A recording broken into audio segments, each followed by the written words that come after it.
Hey, folks, we're going to be talking about everything going on coming out of Alabama second scrimmage here in just a little bit. Kalen DeBoer is at the podium right now speaking. So we're going to talk about all of it as it comes in. Right off the bat, there's been a lot of talk around Jaden Roberts. What's going on with him? He's been working with the twos a lot in the fall. Folks are kind of confused about that. Coach DeBoer's kind of cleared that up. He's got a concussion. That's why he's not scrimmaging right now.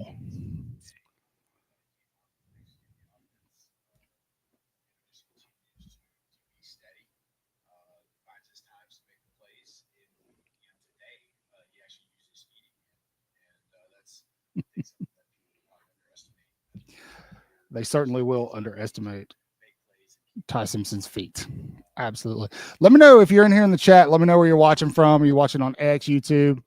Leave a big roll tide in the comment section. We're going to be listening to this together. I was trying to do the live stream and stream it, but it just wasn't happening. So I'm going to listen, and we're going to talk about the talking points when it wraps up.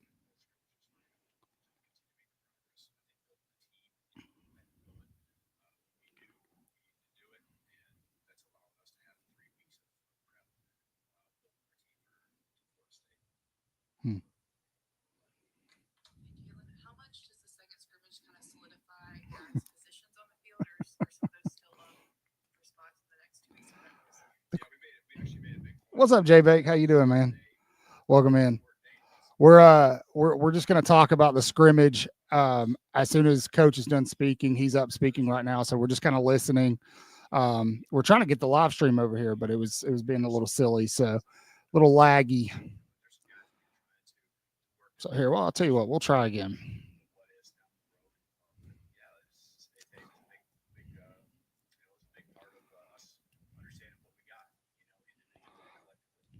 Let's give it a shot again.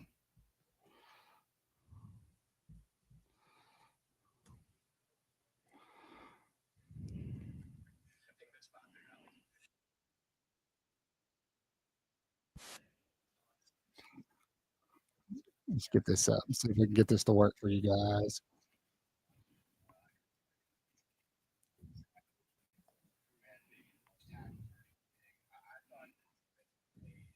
Most tackles or anything. I thought the defense today in the secondary. That's going to keep on lagging.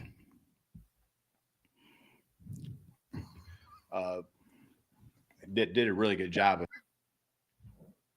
of making sure that they were getting the guys on the ground. Yeah, it's not going to happen, guys. So apologize in advance. We'll keep listening on the old cellular device.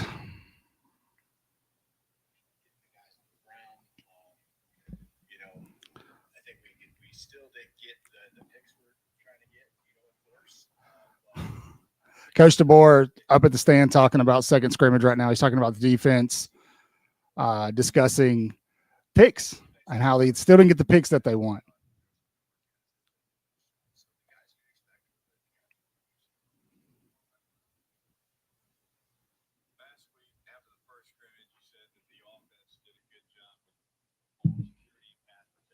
It sounds like they did well again with ball security. Is that the case? And also, what about the pass pro? They did.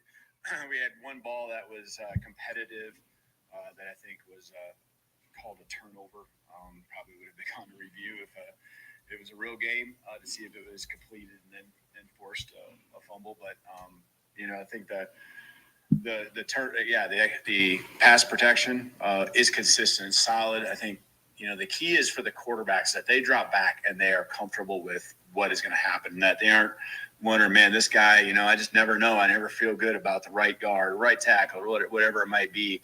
These guys, I think, when they drop back, and you're talking about all three quarterbacks, they drop back. I think they feel like, number one, the job's going to, the responsibility is going to be there, and number two, the production and giving them some time to work. You're not going to have all day, right? At this level, there's too many good pass rushers that you're going to have. But I think it's consistent. It's allowing the quarterbacks to feel good about keeping their eyes downfield. They're not worried about who's going to get beat. So I think across the board, the one-on-ones, they're doing a pretty good job. And then just schematically, I think I always do a good job of trying to help out, where we need to. What do you think of the penalties that came out yesterday for the Michigan sign stealing stuff? Obviously, you played them in that 23 season. I don't know anything about it. I honestly don't. I don't know what they got. Coach. I didn't read it. Such a coach answer. Such a coach answer. I haven't even heard about it. So you can tell me and I'm not going to respond, I guess. I think they estimated a $20 million fine, and Sharon Moore got an extra game suspension, and then some people got show causes and I got other you. stuff. I guess I don't know how in comparison to other issues that we've had over the years, how that relates, but Can't believe I asked them that. I don't have too much response, I guess. Who asked that question, man? Hey, Coach, circling back to special teams, can you just talk about the guys that you have back there on kick return and punt return, and is there an ideal guy or a committee sort of thing? Can you just elaborate on that if you can? Mm-hmm. Yeah, we haven't decided on who the starter will be back there. Guys that did a good job a year ago. We got Cole back there, really in both. And he started out as our punt returner a year ago, and he's did a nice job just being steady. Yeah. And then, I think new faces, you got Rico, probably kickoff return, can do some things back there for us. And then Bach, in both areas as well. He and Cole really, I think, can do both and provide a combination of just consistency with fielding it and then some explosiveness there. So I would start with those guys. There's more. Ryan had great experience there last year. Had a couple explosive plays. Got thrown into action there when Bach went down through the season. And so, I would have 100% confident having Jeremy Bernard set back there to field punts and things like that. But, that's kind of the nuts and bolts of kind of who we put back there. Yes, coaches. Do you break this as the end of the second scrimmage as sort of a plateau and along with that, getting here without too many injuries, I guess, probably be a good thing. Yeah. I think we're in a spot now. You kind of saying the end of fall camp. Is that kind of what you're asking today? Yeah. I think that will continue a little bit into Tuesday. Really, school starts Wednesday, and that'll be the next thing, So our normal camp schedule, other than, just because of how it works out, we won't practice tomorrow or Monday, but Tuesday will be like a normal camp schedule. So can't really do that once school starts. We'll have a good practice even on the weekend, Saturday next week. Try to get back here is the kind of the plan as of right now. But I think injury wise, there's a lot of guys that got, that are beat up a little bit, but it's something that it was going to happen if you were going to be physical at all during camp. And we still have 2 weeks left. So the next couple of days, it's set up specifically for that reason, to be able to get these guys off their feet, recover a little bit, and then we'll certainly have a different type of week. We'll still have physicality, especially Tuesday.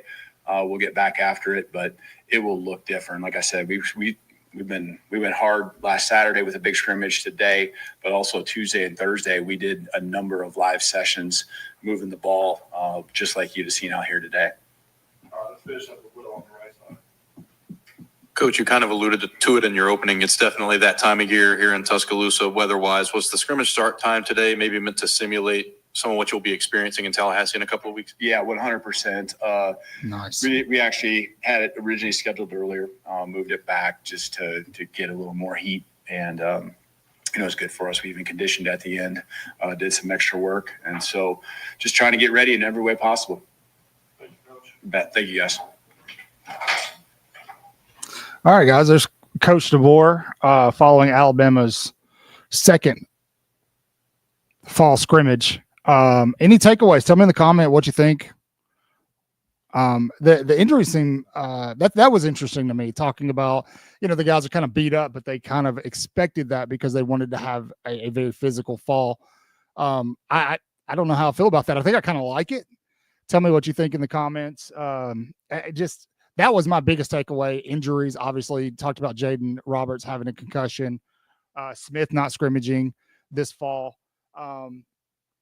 The kick return question was pretty good too. I feel like, with discussing, he brought up Bach, and I think a lot of people are up in the air and don't know what to do with him, Waaaay, just because, he wants to play wide receiver, but the wide receiving room is so stacked. That's interesting to me as well. Something else I saw a soundbite. I don't know if it was from today, but Kane Womack is talking about Deontay Lawson, and how Lawson, he's just extremely impressed with the leadership there from Deontay Lawson. I think that is instrumental for Alabama's defense, just because, especially in that linebacker group, it is so young. So Lawson's going to be immeasurably important, I guess. I was trying to think of a better word.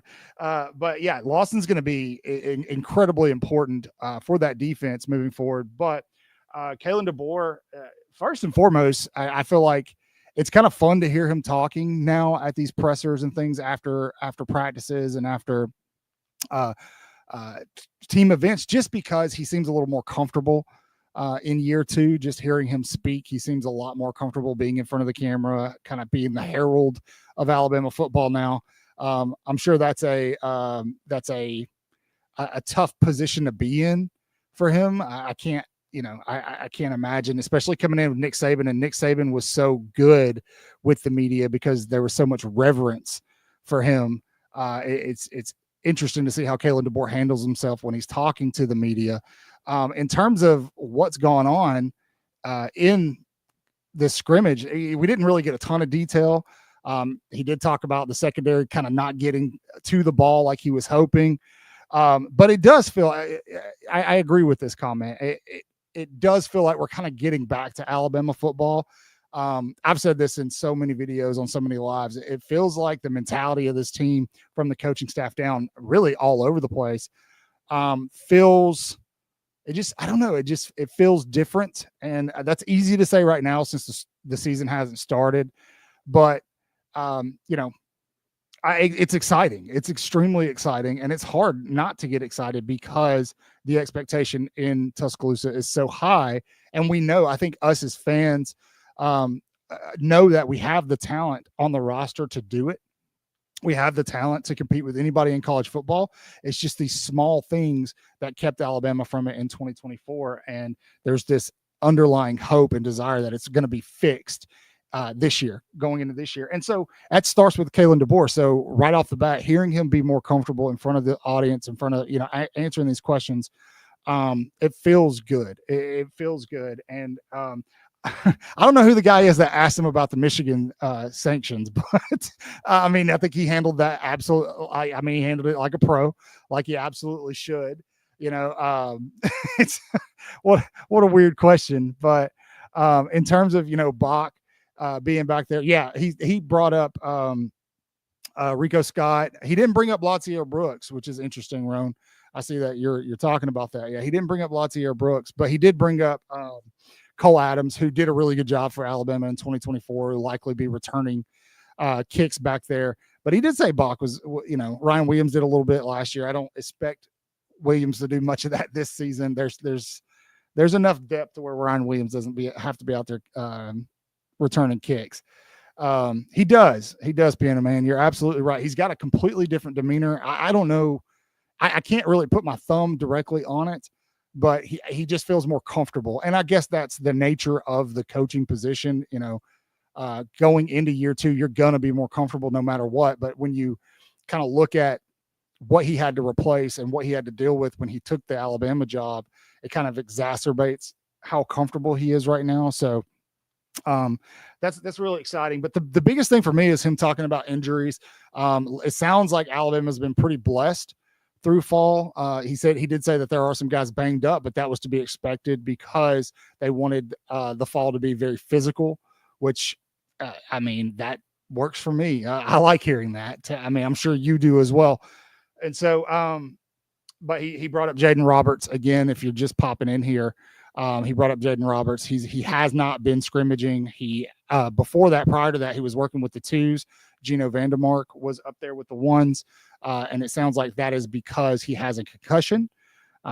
So that's good to know that it's not. I mean, not that a concussion is not serious. It absolutely is, but it's not something that's going to keep him playing, long term. I think he'll probably be out. But he also brought up, the fact that we're 2 weeks out.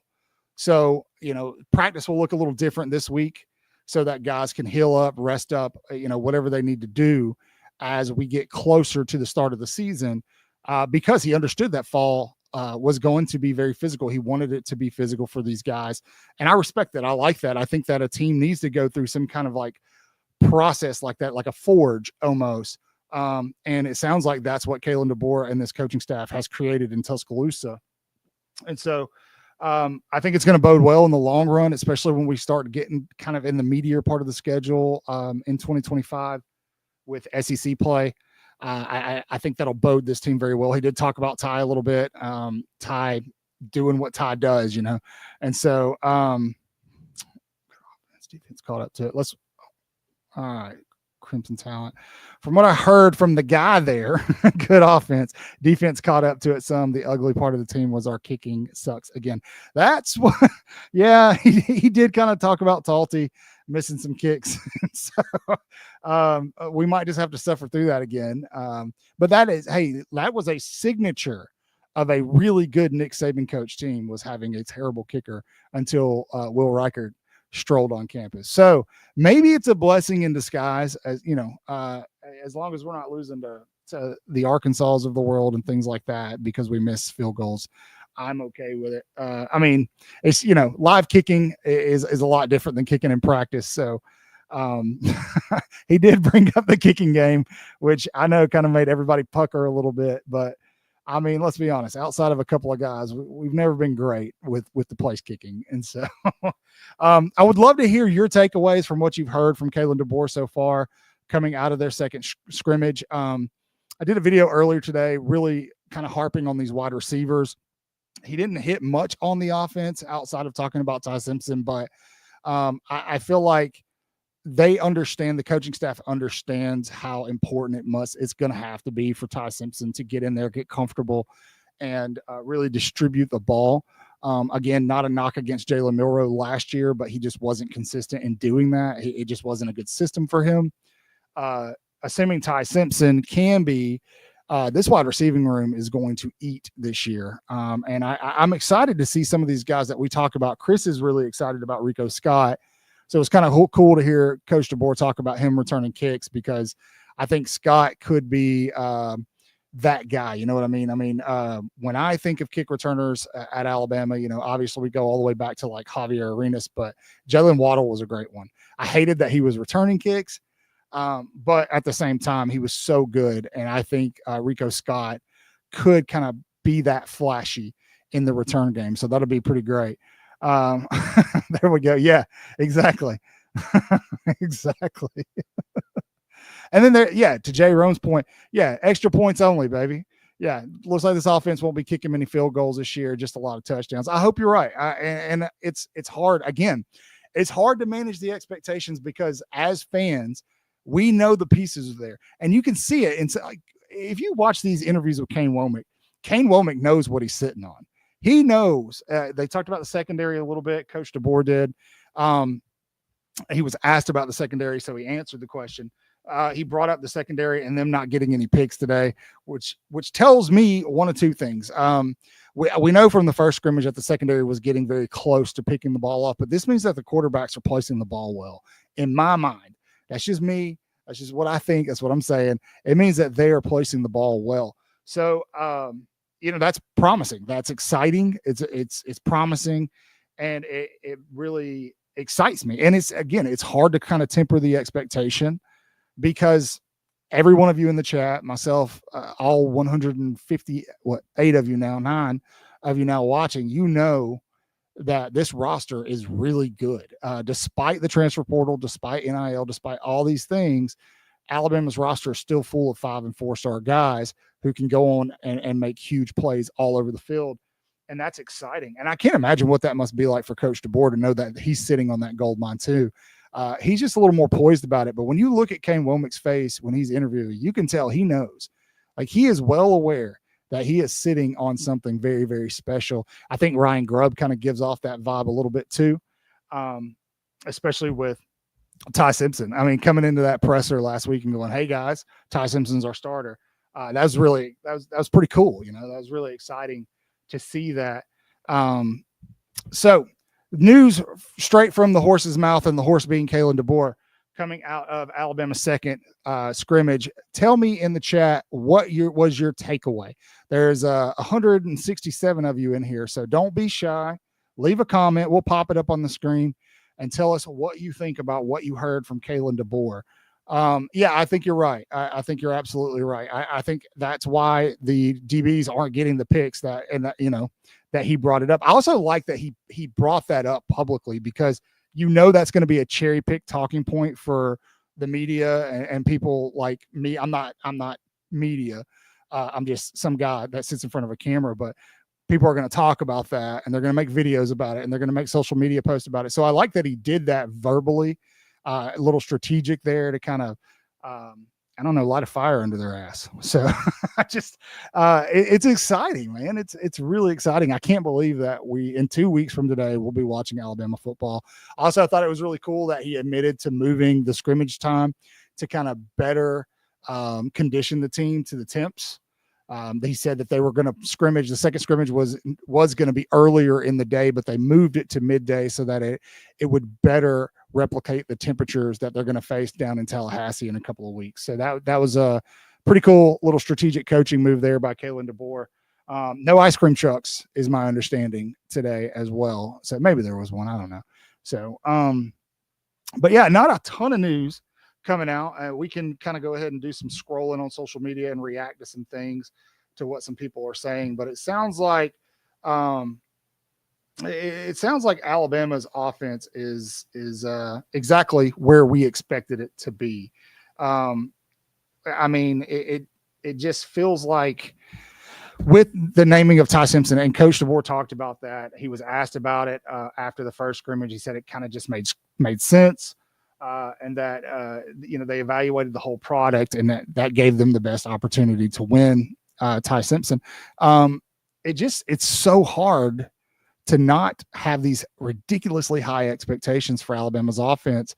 I think some of that is because the situation feels very similar to 2020, when Mac Jones came in. But I would be careful with those comparisons, if you know what I mean. However, you can't just ignore those similarities too. And I don't know. It's hard to decipher what's coach speak and what is actually really exciting. You get what I'm saying? So give me a thumbs up down there in the chat if you get what I'm saying. Because a coach isn't going to go out and just dog their team. Normally, there are some coaches who will do that after a scrimmage, but based off of what we heard literally all fall, what we were able to see in person in the spring, and then what we're already starting to hear after the second scrimmage, compounded with what we got from the first, this offense might be one of the better ones we've had in 10 years. And that's saying a lot. I'm not saying it's going to be the best one, again, 2020, but this offense might be one of our better ones. Thank you. There we go. And so that gets me really excited, and I'm trying to be level-headed about it and not be ridiculous and get you hyped, because I know what's going to happen the minute that they don't click and Alabama loses a game. I'm going to get murdered on social media. Because Cotton said this. Well, I did. I'm not always right, and that's okay. Neither are you. And so, Mr. Cannon. Yeah, I can see that. Yeah, I can see that, Mr. Cannon. It did kind of feel like general coach speak. I felt like there were some tidbits in there that were kind of interesting, talking about Jaden Roberts, and then kind of talking about moving the practice. And he hit on the team being a little banged up, and how that they're, kind of expected that because fall scrimmage, he wanted it to be physical. So yeah, I mean, I can 100% get what you're saying though, because it does feel like general coach speak stuff. I think you kind of get a little more from Kane Womack and Ryan Grubb when they speak to the media. So yeah, you definitely want to be looking out for those when they come, because especially Kane Womack. Kane Womack is kind of guy that he just gets out there and says whatever. Like I said, I saw a snippet right before we hopped on. I just randomly was like, you know what, we should just hop on and talk about this. I wasn't really planning on it. That's why things kind of were a little shaky at the start. But right before that video came Womack talking about Deontay Lawson. That was really, really motivating, really exciting to see, especially understanding what Lawson's come back from with that ACL, and talking about his leadership and how that's going to be very important. And this is me saying this, not Coach Womack, but how that's going to be important because that linebacker room is so young. And so having a guy like Lawson, who is likely, if he has a good season, will be a first round talent, could be, if he has a good season, lead that room and kind of instill the values that were instilled in him by Nick Saban and kind of pass that down. That'd be pretty nice. So we do. Yeah, J-Rom. We do. Obviously, I think he said Smith didn't scrimmage, which makes sense. He's a little dinged up. And so I think you're going to see a little bit better of a rotation this year than we did last year. I just don't think Bama had the depth of the guys to kind of do the rotating that we wanted to. Once they started to figure it out towards the end of the season, you saw some pressure packages that looked a little bit better. James Smith, that's why he kind of popped towards the end of the season last year. I expect that to carry on whenever he gets on the field in 2025. So let's see. Yeah, absolutely, Chasen. Yeah, it's hard not to. Again, this is Chasen. This is my point. Is it's so hard to not be excited because again, we know we're sitting on a top 10 defense, and if this is a top 10 offense like we all expect, it could be really, really difficult to beat Alabama. It doesn't matter if they're on the road or at home. It could be very, very hard to beat them, especially if they can run the ball. And I expect that when the Tide go to Tallahassee, that's going to be their primary focus in that game, is to try to establish a running game, put that offensive line to the test early on. So we'll see how that goes. Another concern was Mack and Keelan getting fatigued by the heat. Sure, absolutely. Which is why he said he moved it. He moved the scrimmage, which a goated move by Kalen DeBoer, if you ask me, moving the scrimmage from earlier in the day to later in the day, just so he can kind of replicate that heat down here in Florida. I actually live in Florida. I'm from Alabama, grew up in Alabama, lived there, except for when I was in the military, lived there pretty much my whole life. And Alabama's hot, man. It's hot, but there's something a little bit different down here in Florida. I don't know. It's tough. It gets tough down here. Every summer I'm like, maybe I need to move back. So Justin Jefferson, J-Ron, that is somebody I talk about a lot. And I get hated on for talking about Justin Jefferson a lot, but I felt like Alabama's pass rush and defense looked a lot different when he was on the field last season compared to when he wasn't. And so I'm excited about Jefferson this year. There you go.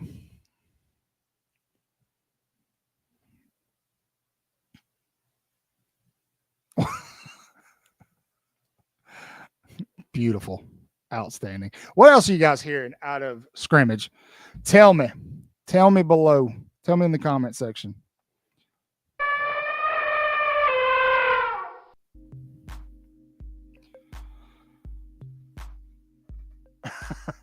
Hey, especially after Castellanos running that mouth, man. You know what I mean?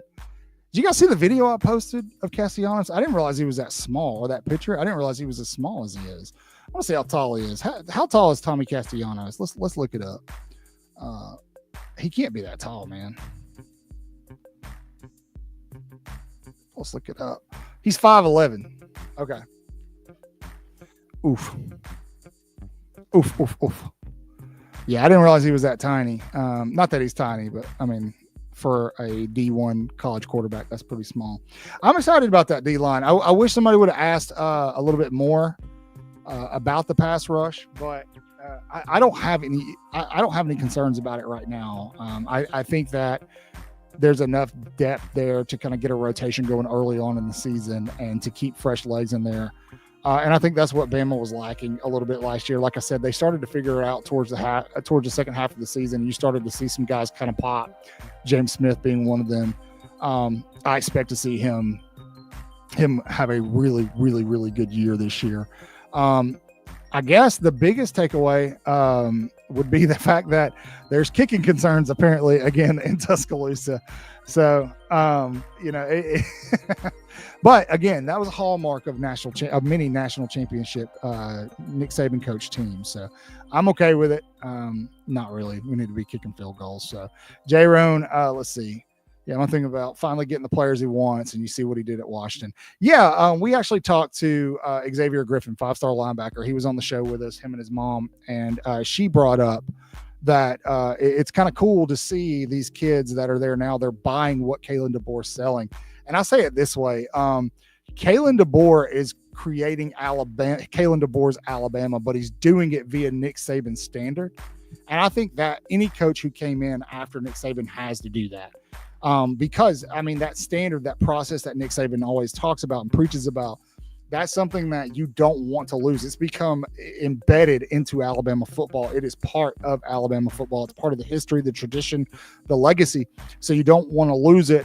So those Bama era guys who have played, or those Nick Saban era guys who have played under Coach Saban, they push that down. They teach that to the younger guys. And I think you're starting to see that matriculate down to these new guys that Kalen DeBoer's brought in, and they're buying in. And they were talking to, I mean, a lot of people who have been on campus, a lot of the recruits we've talked to, their families are all talking about it. And it's bred a really interesting culture at Alabama. And that's another reason everybody's so excited. So excited. The wide receiving room, obviously, Jay Money's talking about Isaiah Horton here. Yeah, Isaiah Horton is a freak of nature. I did a video earlier on Alabama's wide receivers. When we're done here, you guys go check that out. But we talk about Isaiah Horton, and the guy's, 6'4". He's going to be that big body wide receiver for Alabama. They've got a lot of speed, and now they've got some height. They bring in Derek Meadows, big body wide receiver as well. You bring in Isaiah Horton. You've got your sure-handed guy in Jeremy Bernard. You've got your big-time, Hollywood playmakers in Ryan Williams. You've got your speed guys in Rico Scott. You're going to bring in, and then there's Jalen Hill, which I'm so excited to see what he's going to look like. The depth and ridiculousness for Alabama at the wide receiving position is a little scary. If you're not Alabama, right? Back to the Kate Foster days. If it ends with them holding a golden chapstick tube, I'm here for it. Bring it on.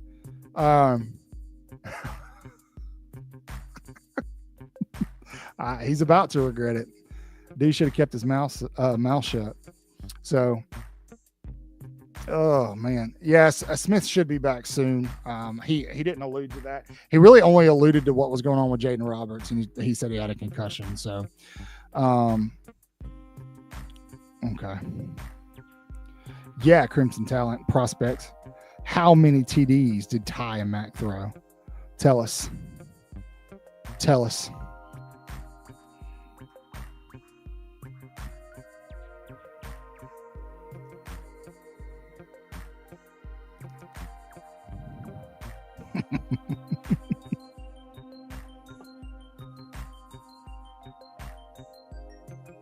Tie through 2. We shall see. I would imagine those numbers will be made public at some point in time. So, man, getting all kinds of text messages.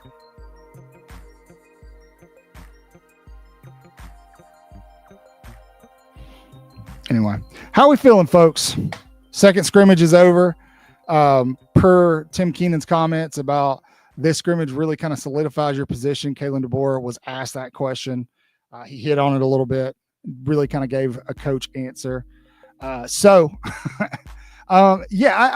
think you're right, Roan. I think he'll do fine fitting in there for Roberts. That's assuming Roberts doesn't get to play.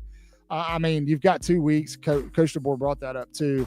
You've got 2 weeks till the season starts, so there's plenty of time. He said practice will look a little different this week to kind of give guys some time to kind of heal up. Fall was very physical, which is what they wanted. Roy Dale Williams. Hey, is Earl Little there? Or did he leave? I can't remember. I think Earl Little got out. Smart man. What about Malik Benson went over to Oregon, right? So, yeah, they were Bama U after Nick Saban, Bama transfer U after Nick Saban retired. So we'll see how that goes. Yeah. Worried about Wilkin Formby. Formby, I think, man, Wilkins, the left side of the line is going to be the strength, obviously, for Alabama. Formby got some very significant playing time last year. I think if we get in a position where we're having to kind of plug and move guys around like we did last year, that doesn't bode well for Alabama. I don't want to see that happen. I hope that they're trying to get it solidified beforehand. I think Formby is going to be okay in the long run. He's a youngin', man. He's a young guy, but I think he'll be all right. He like I said, it would be different if he was coming in and had zero playing time. But he got some significant playing time last year. So I think Bama's going to be all right, folks.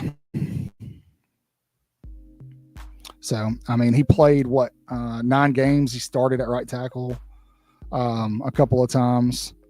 And again, remember that USF game, Bama could not move the ball. Some of that was on Jalen Milroe. Some of it was on the offensive line. But once they plug the right pieces where they go, what happened? Right. They start scoring. And so I'm not super concerned with Formby. Formby was a highly sought after recruit. And I think there's a reason, and I think it'll show. So I wouldn't stress too much about the offensive line yet. Now, we may play the game in 2 weeks, and I may be on social media screaming at the offensive line, especially that right side. So we'll see. And that's a good point too. You've got a guy who can get the ball out quick, as opposed to Jalen Milroe. Jalen Milroe, I think, this is just, I'm going to go on a little Milroe rant here, and it's not against Milroe. I don't know if you guys watched Anthony Richardson at Florida. I got to watch him play live at Florida, and Anthony Richardson had all the tools to be a really, really good quarterback. But he had this issue to where if he got in his head, he couldn't get out of it. It's like he just got stuck up there, and Milroe reminded me a lot of that. And so that's where a lot of those inconsistencies I feel like came from Milroe. So, I love Jalen Milroe. I hope he has a very successful career, but in terms of being able to process, I think the 3 guys that Alabama has right now might be better at that, starting with Ty Simpson. So it does take some of the pressure off of that offensive line. So, not too worried about it. Superfly, I don't know if you got to see Coach DeBoer's press conference, but he's, really was kind of harping on how physical he wanted this fall scrimmage and this fall camp to be. And I think that's going to help. I hope so. I didn't like what I saw in terms of penalties last year. Alabama definitely needs to clean that up. Also, here's to you, Staff Sergeant. So, all right, guys. Well, I'll tell you what, I'm going to go ahead and hang it up because you got caught. And oh, wait, I can't now. I was going to, but now we got Herb and Raj in here. What's going on, fellas? How y'all doing? One of y'all need to jump on camera and come talk to me. Holler at me. I'll send you a link over on X if you're down.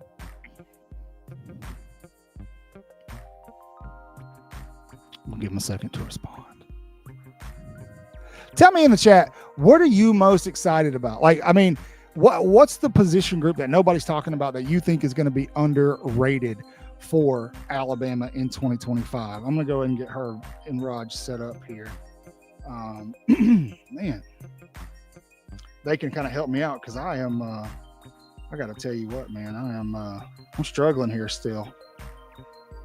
For those of you who don't know, I've been super duper sick. Starting to get on the tail end of it. Wait, what happened? What on earth? Who did that? Been super duper sick, starting to get on the tail end of things, but still getting my tail kicked. It's not fun. Not fun at all. So,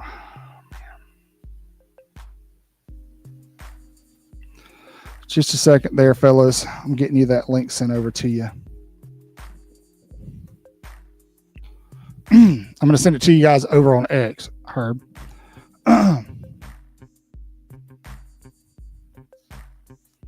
Sweating my tail off. It's so hot in this daggone studio.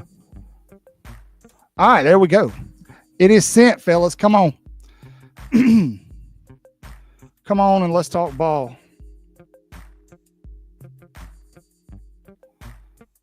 J-Bait going off. Absolutely. Who's Wad? I'm just kidding. Obviously came along. Yeah, he did. I saw the video. I'm talking about Deontay Lawson.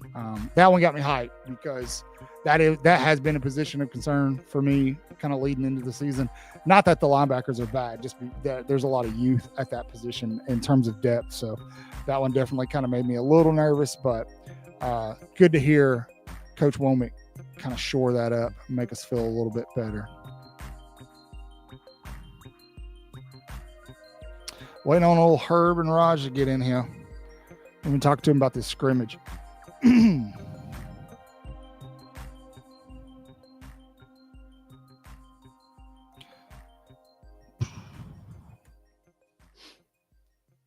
If you've got takeaways, put them in the chat. Give me your hot takes. I want to hear your hot takes for Alabama football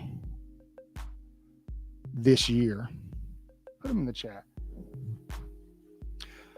Yeah, if he can stay healthy. Yeah, if he can stay healthy, that's the big thing for me, man.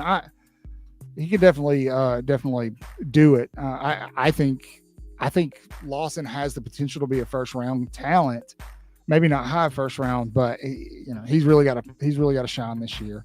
I think where he's most valuable is leadership. Not to say that he's a bad player or anything like that. Obviously, he's one of the best linebackers in the country.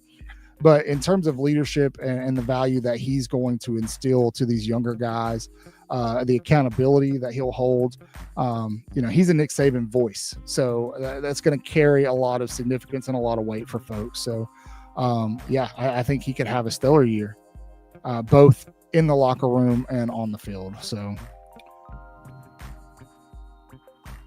12-0 isn't that crazy. It's not. And when they beat the hell out of FSU, everybody will be hollering 12-0. They're going to drop one. I mean, dude, it's a different era of college football. You know that just as well as I do. It's not the same as it used to be. Oh, I got somebody backstage. Give me a thumbs up when you're good to go back there.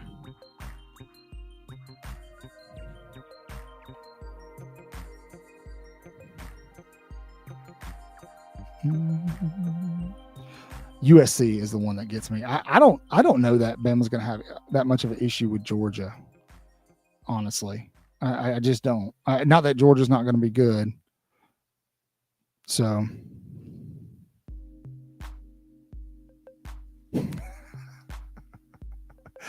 It's not Bama, baby. Old Pete Golden. Oh, Pete. Have you guys seen the trend on social media? Like, show me a time when you were scammed. This would be mine. Pete Golden.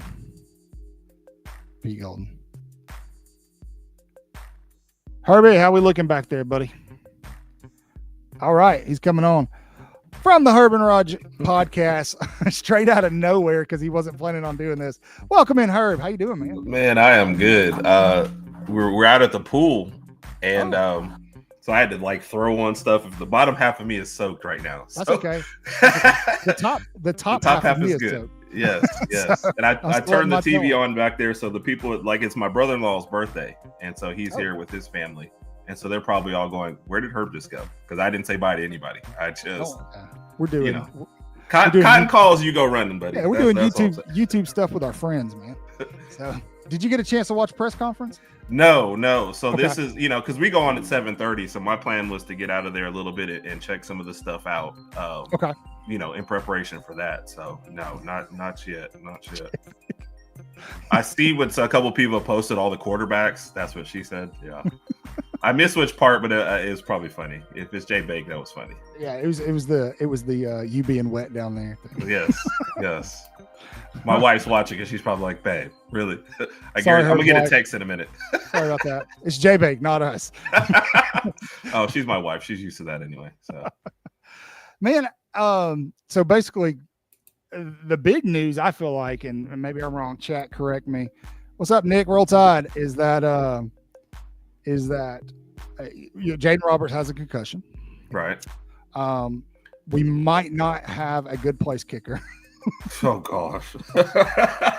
Because we've been spoiled for like 2 or 3 years. So God is like, look, if we're gonna give you a great defense and then several, you can't be top 10 in all 3 phases of the game. That's just not fair.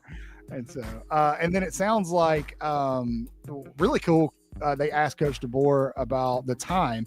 He originally was going to hold this scrimmage earlier in the day and decided to move it to midday so that he could replicate temperatures down there in Tallahassee.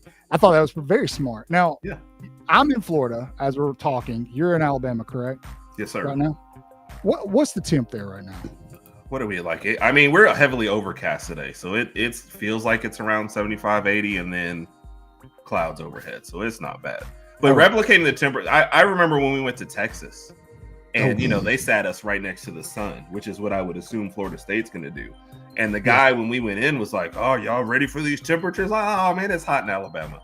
And then you actually get there and it's game, and you realize, okay, maybe it's not the same kind of hot. So, smart move on his part. Yeah, I tell people all the time, I'm like I'm from Alabama, grew up there, I lived there up until 4 years ago. But the heat down here in Florida is something different. Yes. I don't know what it is. It's the humidity that'll get you this and that. And then Bama just, the last couple times they've played down here, they haven't looked stellar. Yeah. And so I expect that to change this year. But in terms of the kicking game, why? Because you just felt like I needed some heartburn today. Is that what it was? I mean, I don't think it's that big of a deal. This is what I was telling everybody earlier. Like, I mean, how many Nick Saban teams had terrible kicking? The majority of them, right? I mean, outside of a couple of guys, that was just a staple of Nick Saban's dominant teams was they couldn't kick field goals. Right. And so, I mean, we had a year where you had 2 different guys. One was kicking inside the 30, and the other one was kicking over 30. Absolutely insane. What is it? If you have 2 quarterbacks, you have 0. So, like, if you've got 2 kickers, I feel like Nick Saban just was like, I don't care what special teams is doing. Yes. Somebody else do this. I'm going to worry about this over here. Probably didn't even know the kicker's names. Like, I bet you after he stuck Adam Griffith in that iron bowl with 1 second left, he knew his Oh name. my goodness. Oh man. I was wondering when you started this conversation, I was like, that's going to come up. It's got to. Look, everybody blames, and I know Adam Griffith got just destroyed for that, but I blame Nick Saban for that. Yeah. He put that kid in an impossible position. Yeah. Yeah. And the result was catastrophic. Yes. And I think sometimes we see what kickers are now. They're improving. You're getting some greater range. I mean, even NFL, you're getting a 70-yarder. But back then, you didn't trust your kicker for much more than the extra point. Like, yeah. That's crazy. Are you sure it was even 2018? Because I wouldn't be surprised if it was up until like his last year. Yeah. So. Yeah. Which, by the way, this is totally aside, but somebody said that penalties have been a problem since Saban retired. So you're saying like the 1 year? So they weren't a problem. They were a problem before. Yes. You guys remember Leon Brown? Yeah. Remember that guy? Mr. False Start himself. Yes. They were a problem the last couple of years. And then, last year they were a problem again. I think there was some goofy stuff that people saw last year. You remember I think it was a 4th down conversion that we didn't get where Ryan Williams and Jeremy Bernard are shooting Jays at the line of scrimmage. I think stuff like that kind of exacerbates, the penalties, and it's frustrating. I don't think it matters this year, man. To be honest with you, Keelan Russell knows how good he is. He knows his bread's buttered. Dude, if you're as good as Keelan Russell is, I don't think you have a problem competing for the starting job. I mean, honestly, I feel like, and Herb, correct me if I'm wrong here, I feel like it was completely obvious that Ty Simpson was going to be the starter in week 1. I think if back in the spring, I knew that Ty Simpson was going to be the starter in week 1. There's no way Keelan Russell didn't understand that too coming in. So he still wanted to compete. 1,000%. Yeah. No, I think I don't think there was any way that they promised him you'd be starting in year 1 to get him here. Because what kind of program would ever do that? You're never going to promise, especially in a year where, it's only his 2nd year, but half the people are thinking it's a make or break. There is no way you're thinking he's going to trot out a championship level defense and a freshman starter at QB. And Raj actually did a video where we said underrated people in offense. We threw Austin Mack into the mix just because he has a lot more familiarity with the system.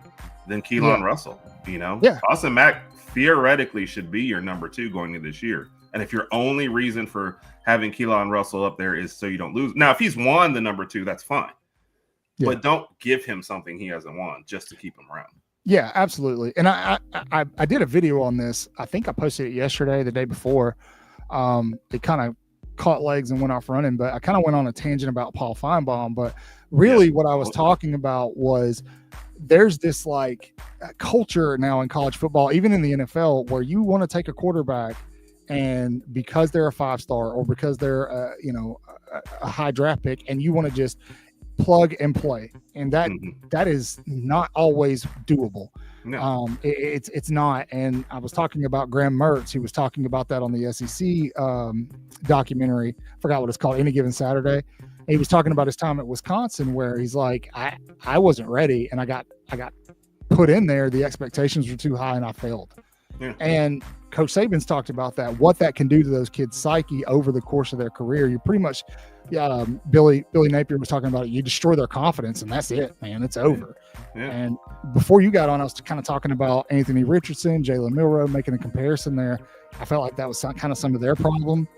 And so Kalen DeBoer and Ryan Grubb would be smart not to slap Keelan Russell in there before this rookie just because he's a 5-star. Yeah, 1,000%. Yeah, And and he it used to be more acceptable. It feels like you got a freshman, they weren't starting, and then all of a sudden you get more transfer portal stuff, and people are like, all right, if we don't get our freshman out there, we might lose him. But that's just not the reason, you know. Yeah, so, yeah. And look, I Jalen mean, Hurts was not the starter when he walked out there. You know, it just, hey, the other options in front of him fell apart. But I also think a running quarterback is going to have an easier time his first couple games because his instinct, he'll take off running, and you'll probably make more plays than not. Yeah. But in the long term, that's, you saw what happened, Jalen. Like, it just caught up to him before his passing developed. Yeah. So. Yeah. Look at Jalen Milroe is a great example. The guy is super inconsistent, but everybody got hype again after Alabama beat LSU because of how they beat LSU, but he did it on the ground. Not everybody, not everybody's going to be able to do that. He wasn't throwing for 400 or 500 yards. He ran for 4 touchdowns.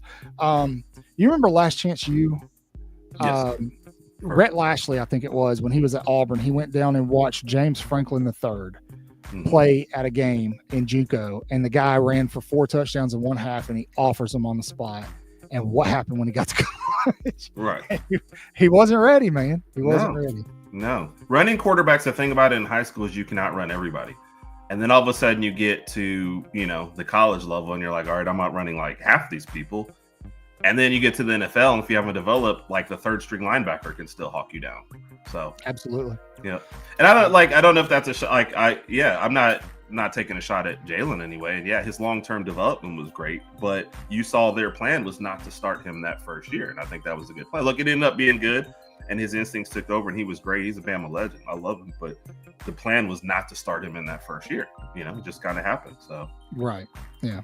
And we'll see. I mean, again, just because Ty Simpson starting against FSU doesn't mean he's going to be the guy moving forward. He doesn't. Now, something else that folks are talking, and Herb, you brought this up already, Superfly. Just hope we can avoid the penalties this year. It's been a problem for a bit. I have faith, though. Yeah, man, absolutely. And this to Herb's point, it's not just a problem under Kalen DeBoer. It was a problem under Nick Saban as well. I feel like, and you guys don't kill me when I say this. I feel like after 2020, there was something about the team that Nick Saban was kind of losing control of. Yeah. I don't know. I don't know if it's because of NIL, transfer portal, all these things that he kind of talked about, but something just wasn't right. You know what I mean? Like, something didn't fit. Yeah. And you saw it a lot with the offensive line. You saw it a lot with some really dumb penalties. I love Dallas Turner so much, but there were so many times Dallas Turner was going after dude's face mask and stuff. Yeah. He just was.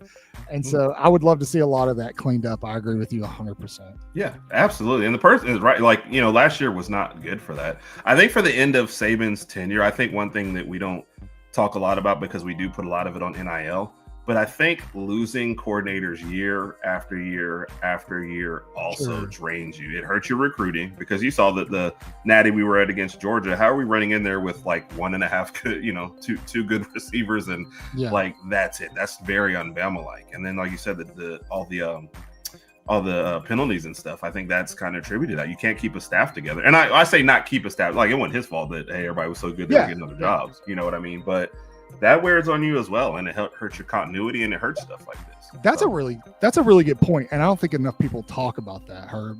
Just how difficult it is to manage not just the team but the staff, because it's the shit rolls downhill, right? So whatever Nick Saban wants done, that is pushed through that staff, and so I mean that's very interesting. That's a very interesting point that not enough people talk about, but it also lends itself to talking about the continuity with this, and we've heard that word used a lot coming into 2025, the continuity with this squad. Yes, you bring in Ryan Grubb. There's a change there, but Nick Sheridan has been with Grubb at DeBoer for a while. Right. You're keeping your DC, all the familiar faces are there. Dude, I feel like all the pieces are in place. I think Alabama has the roster to do it. I think they can win a national championship, not just this year, but the next 2 seasons. Am I crazy, Herb? Next year, I want to see, just because I know we're going to lose so much. So you do have a highly rated class coming in. You're going to have enough holdover. That's the one I want to see. But this year, man, absolutely. And to the penalty point that we're talking about, and what'll lead into your point, you see the players taking way more ownership this year of what's happening. They're not talking anything about the coaching staff. They're like, I'm getting a chance to step as a leader. I'm getting a chance to do this. This is like, I don't like what happened last year. You know what I mean? Yeah. And you see way more of that. So I think it's more of an accountability factor within the players. So I keep putting us at 10-2 for the regular season just because you have stumbles. If you ask me which 2 games, I'm not going to pick them. I'm just going to say. But when people ask me, oh, well, so you don't think we can win it all? I mean, Ohio State wanted it 10-2. I just think the SEC is tough, and there's some hurdles, and you get banged up here or there. I think you'll find your way, there. But put us in the playoffs. Nobody's going to want to play us. I'll say that much. And there's nobody else that you honestly fear in the rest of the top 25. Like, there's not a matchup that you're obviously saying in a neutral field. I think this team is better than us. Yeah, that's a good point, man. Herb letting it fly, man. I like it. Hey, got to come ready, man. Like I said, if Cod says, "Hey, Herb, let's go," I'm like, "All right, man." I was running out of stuff to say, man. I was just saying the same thing. I was like, "Oh, thank God, there's Herb." Well, at the very beginning of it, we had, like I said, we're out back, and I had you clicked up on the TV, but it didn't come up yet. So then, there's a 9-year out there, Henry. If you're watching, what's up? All of a sudden, my best friend, and for people with kids, man, you guys are the real heroes. Because trying to keep up with a 9-year-old at my age is tough. So yes, you kind of saved me for a minute. Can I also say this, because one of the things you did mention was with Roberts. We mentioned this also. One of our unheralded people is Gino Vandermark, and the way they've been training him along the line. I think you don't want to lose Roberts, obviously. No, but I think the staff has been preparing for this too. Yeah. So not a huge surprise what I heard out of practice there. I think they're getting ready for that. Sure. Now, how do you feel about Wilkin Formby? We had some questions about him earlier. He was a little hit or miss there when he played last year. He got a good bit of playing time, especially towards the end of the season. I feel like that's going to help him out this year. I agree. And I think the staff, so one of the things we've always said is one of the best things that happened to the staff was having such a, up and down last year, and by Alabama standards, a sort of a disaster, because they realized what they need coming into this year. And Formby's kind of in the same spot. He made a lot of mistakes, but he was kind of thrown out there, maybe before he was ready. I think the staff knows that. He knows that. I don't think he wins a starting spot if they don't think he's ready. So I have faith in the staff. If they're putting him out there, I think he's learned from it. And I think they've learned from it. So imagine if Alabama goes 10-2 last year and we make the playoffs and out the first round. You probably don't see as much determination. Maybe as many people don't stick around. But it being the year that it was, I feel like the staff's like, all right, we can't do that again. So we're only putting people in the place that can get us where we want to get to. Yeah. And another point, and then we'll probably wrap up after this, that a lot of people don't understand just how good Kalen DeBoer has been in year 2 everywhere he's been. I agree. This man, once he gets into the program, and Jeff calls it a wash year, he gets that kind of first year out of the way, it seems like things just work out for him. Come on. Tell him, come on, camera. No, I agree. I mean, he's a proven winner. There's a reason why they chose him to be the next coach. Sorry, say hi, Henry. You got to step out, say hi. What's up? Say hi. What's up, man? How you doing? That's what he said. What's up? How you doing? Good. Yeah. Give us a roll tide. Give me a roll tide. Roll tie. What's that? Look, come on. Give me one with feeling. One with feeling, and we'll let you go. Roll tie. there it is. Yeah. Love it. That kid's tired.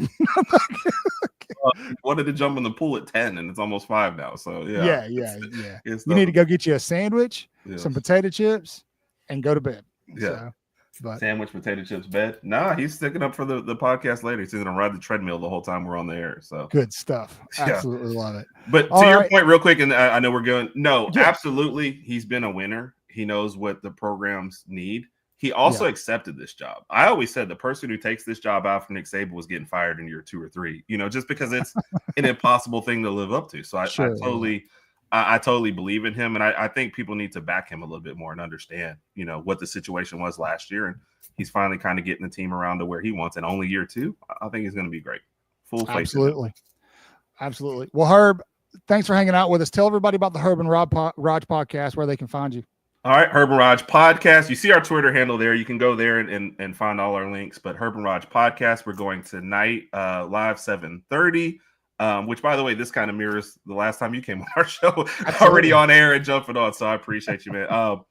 7:30 tonight, we're going live, and then Tuesdays at 8 p.m. Central, man. And real quick, we just always appreciate you guys, man. Like, seriously, y'all have been some of our biggest support. We love you guys, man. We're always here if you need anything. Yeah, man, you guys are family, bro. Like, come on. Say bye. Bye. Deuces, guys. Roll Thanks Tide, for hanging out everybody. with me.